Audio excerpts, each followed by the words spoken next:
Okay. So, once again, imagine as if I know absolutely nothing about the bench press. I've done quite a bit of talking about it. So I want you to guide me through the very first thing that we do. So sit down on the bench.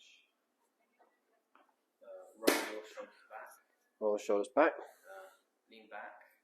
Lean back. Yeah, like lie down. Lie down, yeah. Make sure your eyes are under the bar. Yeah. Yeah. And get your thumbs to the end of the textured bit. Yeah. What do we? Is the bar okay on the rack? Bar to the front bit. To the front, yeah, like that. Yeah. So my hands. Do I know? So fingers to the textured, like this bit, end of the. Oh, the rough bit. Yeah, the rough bit. Yeah. So you say fingers, thumbs. Thumbs, yeah. And then bring them under and over, yeah. Yeah. Get your legs as far back as they can with the full foot touching. What, the floor? Yeah. Yeah. And then lift it up and bring it forwards. Yeah. Breathe out when you push it down, and then breathe in, and then push through your legs and push up or breathing out.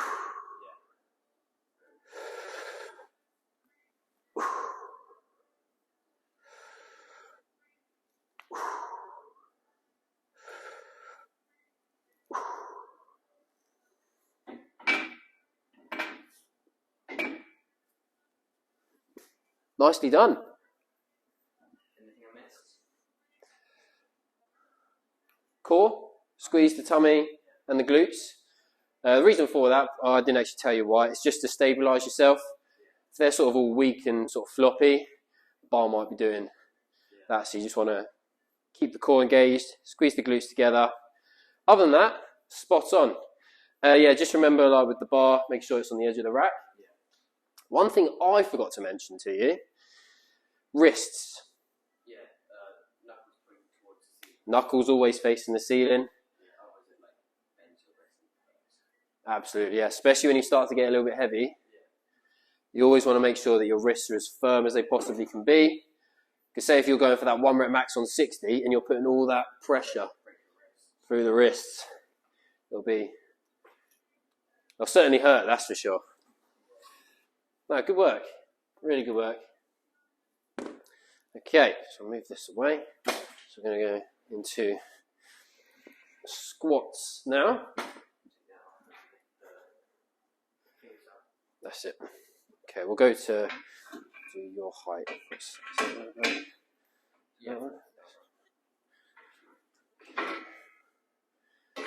that the same? That's one up. Go.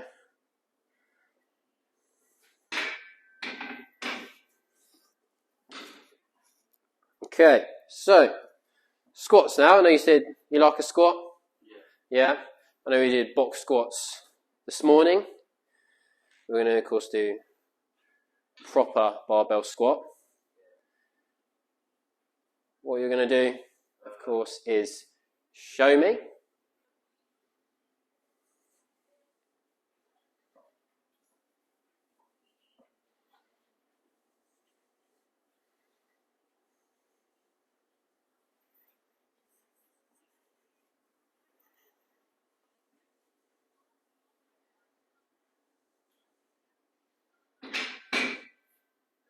You've got very good depth. Very good depth.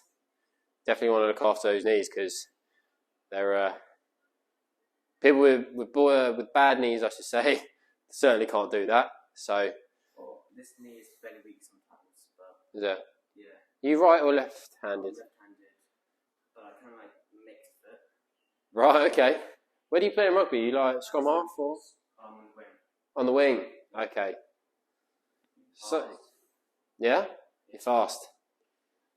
You're like a sprinter, are you? Do you do athletics or anything? Or? No, not really. Not for strength training. It's just more fun. I think heavy stuff. It is. I'm on board with that. Right. So, you're going to talk me through how you just did that squat. So do it whilst you're talking as well. Walk up the bar, make sure bar at the right height. Yeah. How do you know it's at the right height? Shoulder level. Yeah, you want it to be just underneath shoulder level. Why? So you can lift it up. There you go. Yeah, you want to have your knees slightly bent. Because of course, when you lift the bar up, it comes off of the rack, and there's plenty of room for you to step back. Yeah. Get your hands to the bar circles. Yeah, you got rings on either side. You want to put pinkies or any finger on either side. That's how you know your hands are equal distance. Yeah. What next? Definitely the bar. And don't make it like on your neck, like kind of like from the traps, lower traps, Yeah. under the bar. Knees bent and then lift up, lift away from the bar, and then get comfortable, I guess. And then don't try to go too low that you will hurt yourself. Okay. Just walk back to the bar. Not bad. Not bad at all. So, well, Under the hips. yes. Yeah. So, I'll do a quick demonstration myself.